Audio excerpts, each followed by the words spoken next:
லேட்டாக தான் வந்து இங்கே 5:30 மணி தான் கரூருக்குள்ள என்ட்ரு ஆனார். உங்களுக்கு குடிக்க தண்ணி, சாப்பிட உணவு எல்லாம் கொடுத்தாங்களா? நான் அங்கே போலிங். அவங்களுக்கு கொடுத்தாங்களான்னு தெரியல. கொடுத்தாங்கன்னு சொல்றாங்க. நான் டிவிலாம் பிரச்சனை இருக்குல்ல அவங்களுக்கு. என்ன சார்? தண்ணி குடிக்க பிரச்சனை எல்லாம் கொடுத்தாங்க. அது மயக்கம் போட்டு இருந்த போது கூட விஜய் வேன்ல இருந்து தண்ணி பாட்டில் எல்லாம் அதை சொல்லி கொடுத்தாரு. பார்த்தேன் டிவியில. அப்பதான் ஆம்புலன்ஸ் எல்லாம் கூட வர வச்சாரு. அதெல்லாம் பார்த்தேன்.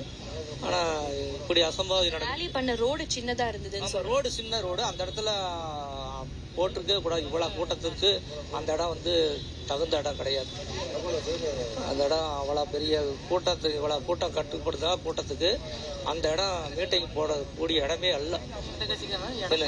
இந்த இடம் வந்து மக்கள் 100 பேர் 200 பேர் 1000 பேர் கூடுற இடத்துல 50,000 பேர் 1,00,000 பேர் கூடுற அளவுக்கு மக்கள் வந்திருக்கிறாங்க. சார், அவங்க மயக்கம் போட்டு விழுந்த அப்புறமா உதவிக்கு யார் வந்தாங்க சார் கடைசியில? உதயநிதிக்கு யாரு வந்தாங்க? கீழே இருந்தவங்கள யாரோ பார்த்து ஆஸ்பத்திரியில ஆம்புலன்ஸ்ல ஒவ்வொருத்தர கொண்டாந்து சேர்த்து இருக்கும் போது இங்க வந்து பார்க்கும்போது டிவி கேல யாருமே வரல. போலீஸ்காரங்க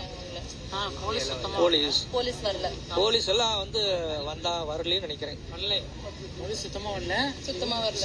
இவங்க மட்டும் தான் மக்கள் தான் கூட்டு வந்தாங்க. So what they're essentially saying is that he's the brother of the deceased who has passed away. He is saying that both his elder sister and his nephew were there. Both of them were fans of Vijay. They were there just to take a glimpse of actor turned Neta Vijay.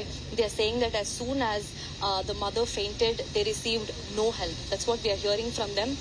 They did not receive help from any police personnel or from nearby volunteers from TVK. They are saying that it was only after a lot of suffocation that people nearby actually extended a helping hand and then admitted them to a government hospital.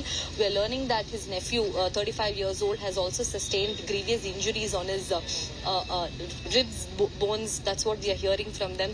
Truly terrifying images that we are hearing. In fact, we are reporting from right outside a crematorium. Truly, it's a difficult day for the entire state of Tamil Nadu and the entire district of Karur and Namakkal.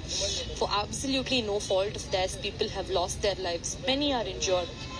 We're praying and hoping for more power to the families who have lost their loved ones and the families and victims who are undergoing treatment in hospitals. With camera person Daniel, Anaka Keshav reporting for India Today from Karur.